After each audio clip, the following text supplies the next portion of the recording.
Bonjour, c'est Claire-Lise, en ce mois d'octobre. Voilà, en ce mois d'octobre, nous allons nous enfoncer toujours un peu plus chaque jour dans l'automne et vers l'hiver. Et finalement, ce mois d'octobre est la transition entre septembre et novembre.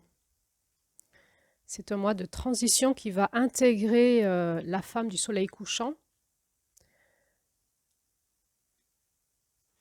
Et donc, chaque jour, un peu plus, on va s'installer dans cette nuit, ce soir, cette soirée de l'année, pour aller vers la nuit de l'année qui sera l'hiver. Alors, si vous tombez par hasard sur cet audio, on est sur un podcast que l'on suit depuis janvier, qui étudie chaque mois de l'année en lien avec des contes amérindiens et tout un enseignement énergétique. Donc, je fais référence à des notions que nous avons vues les mois d'avant. Euh, donc, c'est un processus qui est suivi et pour le comprendre, il faut le suivre. Donc cet audio s'adresse aux personnes qui suivent ce processus depuis quelques mois. Euh, c'est un audio de soutien parce que ce mois d'octobre va nous demander d'aller un pas plus loin dans nos profondeurs. Donc je rappelle, les énergies du féminin sont des énergies d'introspection, de retour à soi, de retour à la maison, de retour dans son intériorité. Et il y a tout un mouvement énergétique de cette lumière noire qui vient générer tout un siphon intérieur, un mouvement de rétraction à l'intérieur de soi. Et ce mouvement de la lumière noire va être de plus en plus intense jusqu'en décembre et janvier. Janvier étant le mois de transition où la lumière noire va commencer à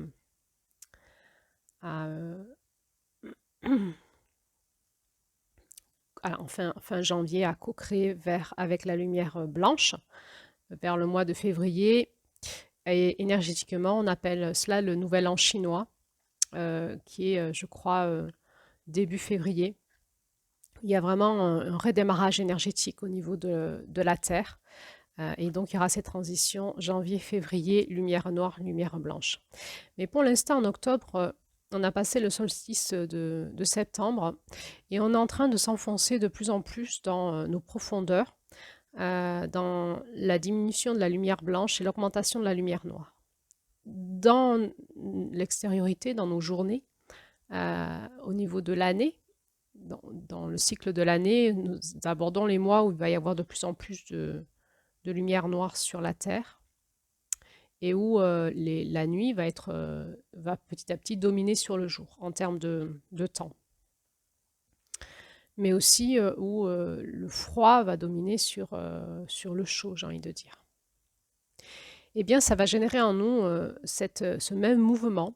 Et ce mouvement, il est vraiment propice à aller chercher dans nos profondeurs des choses qui ne sont pas à la conscience.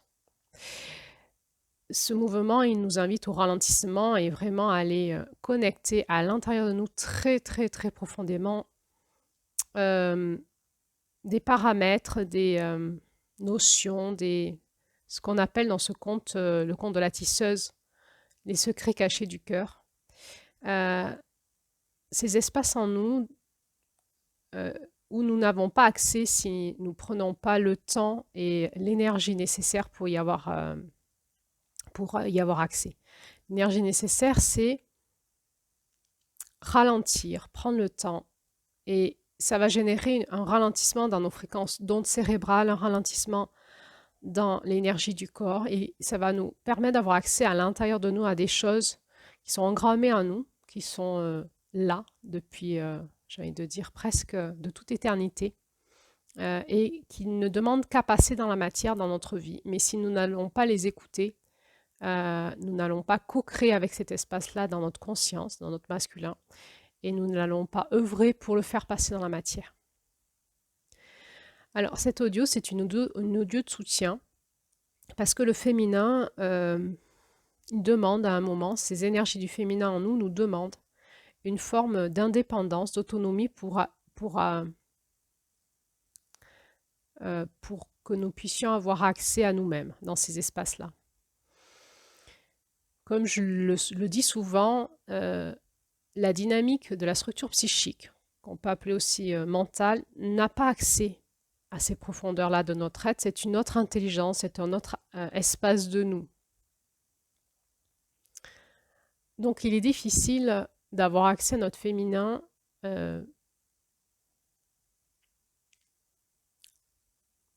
par des enseignements. C'est pas possible, même. Qu'est-ce qui fait qu'on a accès à notre féminin? C'est en activant en nous cette intelligence qui est une intelligence symbolique, qui est un petit peu l'intelligence, pour comparer un petit peu, pour essayer de vous faire comprendre ce que c'est l'intelligence des rêves. Donc, pour avoir accès à notre féminin, eh bien, on peut faire de la créativité, on peut danser, on peut créer des objets, on peut dessiner, on peut faire de la cuisine, on peut raconter des contes. Les contes, hein, c'est l'art hein, de faire passer un enseignement de manière imagée. On peut aller contacter ses émotions et puis on peut faire ce qu'on appelle les régressions de conscience. Aller dans les profondeurs de notre corps, de notre cœur, de notre conscience pour aller récupérer de l'information à l'intérieur de nos cellules, dans notre cœur profond et finalement dans cet espace spirituel que dans cet enseignement on appelle Oranda.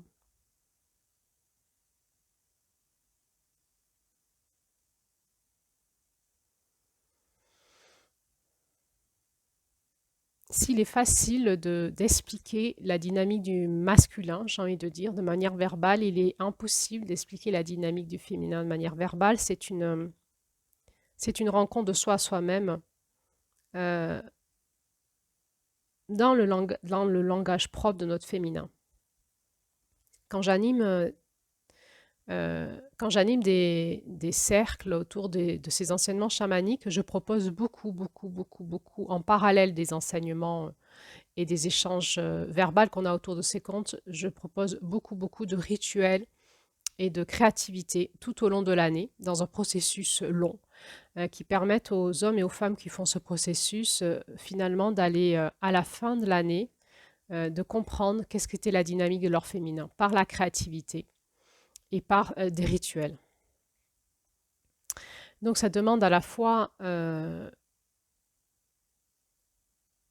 de provoquer des processus dans le suivi au long terme, puisqu'on voit bien que la dynamique du féminin, c'est quelque chose qui est suivi et qui a une intelligence de spirale, de cercle, et qu'il n'y a rien qui s'arrête. Il n'y a pas de...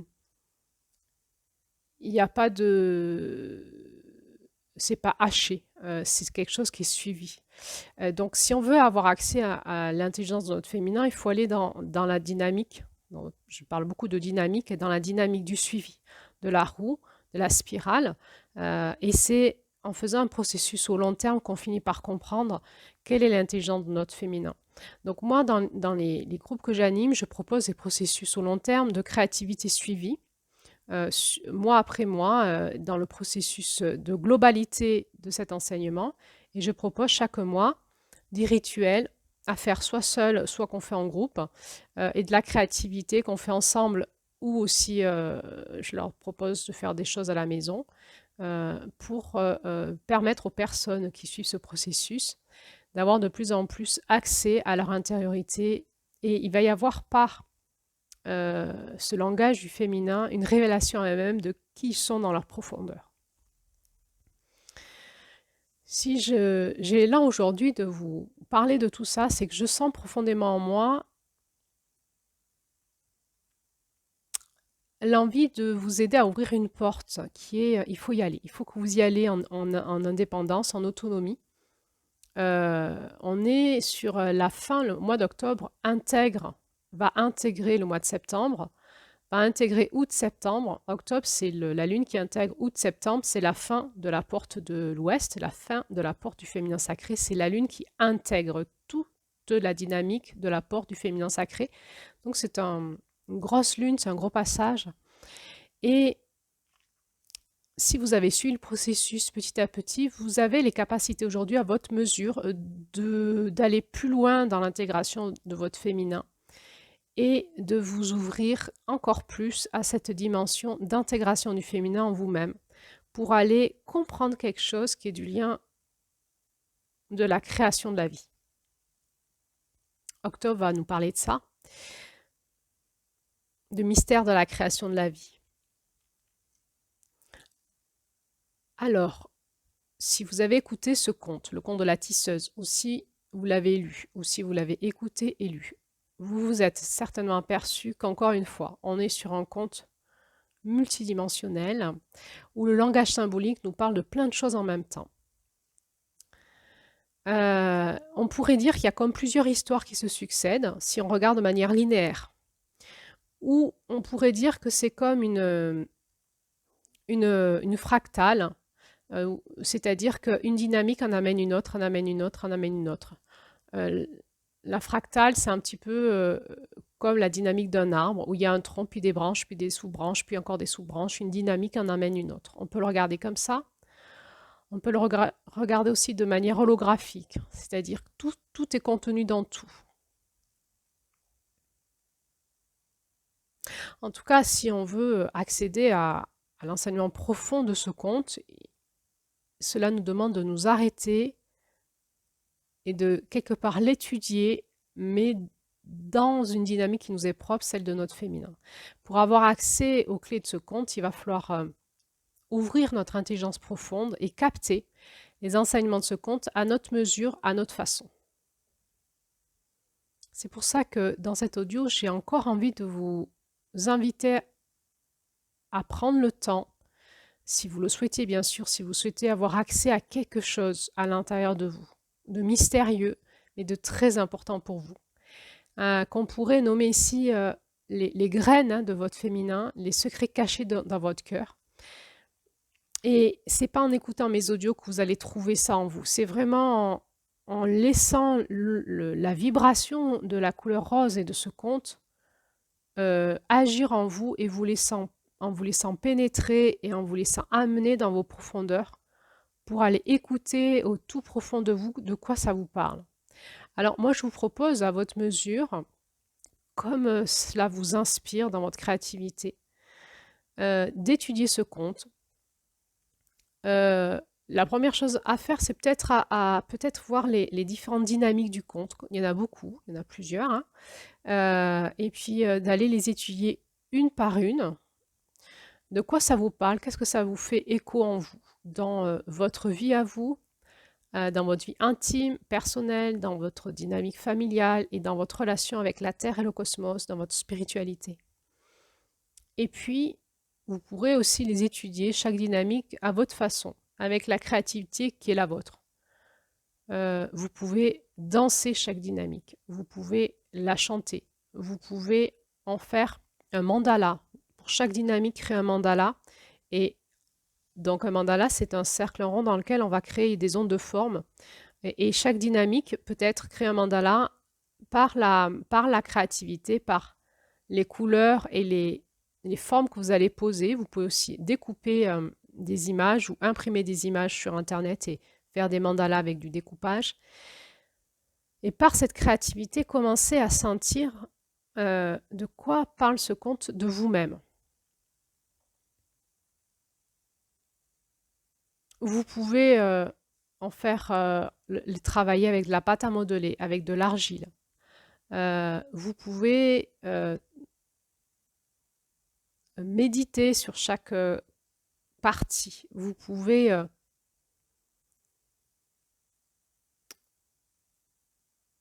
si vous savez le faire, partir en voyage chamanique pour chaque partie du conte. Et au final, essayez de comprendre dans l'intégralité du conte de quoi ça parle dans cet espace en vous-même. Alors, C'est vraiment la dynamique de la quête du Graal, de la quête du chevalier, c'est-à-dire utiliser notre masculin, notre volonté, prendre du temps, prendre du recul, se donner les conditions nécessaires pour accéder à cette partie-là de nous. Mais si on ne le fait pas, on n'y aura pas accès. Ça demande vraiment une volonté propre dans notre masculin d'aller à la rencontre de notre féminin. Ça ne peut pas être autrement. C'est notre masculin qui vient à la rencontre de notre féminin et le féminin va se révéler à lui à ce moment-là. Et ça demande de le faire de manière... Le féminin demande une autonomie du masculin, une indépendance. Donc je vous ai donné des idées, mais il y en a peut-être plein d'autres. Chacun de vous et chacune de vous à votre façon, allez créer comment cette année vous avez envie d'aller à la rencontre de cet espace en vous du féminin qui s'appelle la tisseuse, que vous soyez homme ou femme. Voilà. Et puis aux alentours de la pleine lune, je vais faire les audios classiques autour de mon analyse de la roue et des énergies qui semblent se dégager de ces comptes de ce mois d'octobre et puis des blessures et de l'ombre du féminin. Et donc, ça nous laisse ensemble le temps, jusqu'à la pleine lune, d'aller chacun de nous, aller écouter ce que nous dit la tisseuse en nous-mêmes en ce mois d'octobre, de manière indépendante, sans se laisser influencer par mon analyse que je vais faire. Et puis ensuite, de compléter avec mon analyse si vous en avez envie, et de se laisser cette deuxième partie du mois j'ai envie de dire en co-création entre vous, ce que vous avez travaillé à l'intérieur de vous pour aller faire ressurgir de vos profondeurs quelque chose de votre source profonde, de la vie, de l'amour qui était là en vous et qui demandait qu'à être fécondé par votre masculin pour pouvoir tisser avec cette partie-là de vous. Et dans la deuxième partie du mois, se laisser le temps d'intégrer le regard que je propose, l'enseignement que je propose, en lien avec votre propre médecine, votre propre intériorité, et de voir ce que ça va faire à la fin du mois pour nous permettre tranquillement ensuite de basculer vers novembre, en sachant que novembre, décembre et janvier sont donc les lunes de la sagesse profonde du féminin, et qui est une forme d'accomplissement et de réouverture pour la roue d'après qui sera l'année d'après.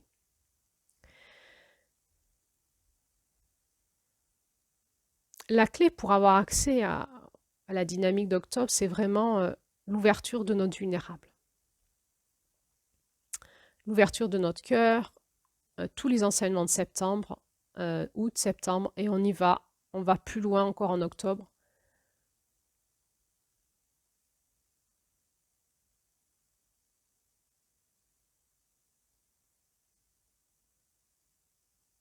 Et peut-être que je vous ferai une audio, je verrai comment je serai inspirée, peut-être avant la pleine lune, pour reparler du vulnérable. J'en ai déjà parlé en septembre, sur une audio où j'avais été inspirée sur le chemin de Saint-Jacques-de-Compostelle. Donc l'audio est difficile à écouter parce qu'il y avait du vent et j'avais pas vraiment du matériel sur moi pour enregistrer comme il faut. Mais elle avait cette... elle a cet audio, cette particularité que c'était quelque chose qui était très fort là, à ce moment-là, en connexion aussi avec le chemin de Saint-Jacques-de-Compostelle que j'étais en train de faire et l'appel d'un endroit particulier où je m'étais posée sur un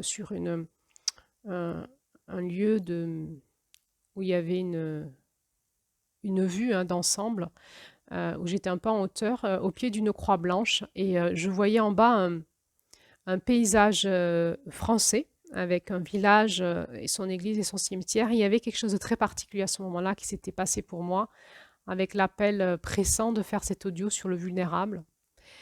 Alors je vous invite à la réécouter ou à l'écouter si vous ne l'avez pas fait, et je vous en ferai encore une autre, je pense, prochainement. Comment on fait pour ouvrir cette clé de septembre et s'enfoncer dans notre partie vulnérable à l'intérieur de notre cœur. et je viens de vous dire comment on fait, il y a quand même quelque chose qui est de l'ordre du faire, hein. Toujours cette dynamique d'alliance du masculin et du féminin. C'est le masculin qui vient rencontrer le féminin et le féminin se révèle à lui. Donc nous avons à la fois quelque chose à faire pour aller découvrir notre être. Et il y a des passages à trouver en nous qui sont excessivement gardés, gardiennés, il y a des gardiens, parce que c'est les espaces en nous de la vie. Et le féminin est excessivement protégé par nous et par toute une dynamique de gardiens ou de gardiennes, parce que c'est l'espace de la vie. Donc c'est un espace excessivement protégé, car s'il était atteint, la vie s'arrêterait. Alors, comment on fait pour ouvrir la porte de notre cœur, rentrer dans notre vulnérable et à l'intérieur de cet espace, aller trouver la vie et l'amour et non pas les blessures? C'est la question. Parce que souvent, quand on ouvre notre cœur et notre vulnérable, on peut tomber et tourner en rond dans les blessures de notre cœur, de notre âme, de notre être, sans jamais arriver à dépasser ça pour aller chercher derrière la blessure l'information source, qui est l'information de notre féminin sacré. Alors, je vous propose, en ce début de mois d'octobre, de chercher ce passage en vous, d'intégrer cette dynamique de septembre et d'aller beaucoup plus loin en octobre, beaucoup plus profondément. En principe, en octobre, on a dépassé la blessure que septembre a redynamisée et on va vraiment chercher dans l'espace à l'intérieur de nous, ces espaces de vie et d'amour qui ne demandent qu'à co-créer avec notre masculin pour le futur, pour incarner, intégrer et diffuser autour de nous ce dont on est porteur en termes de vie et d'amour. Alors, je vous dis bon passage en octobre et aussi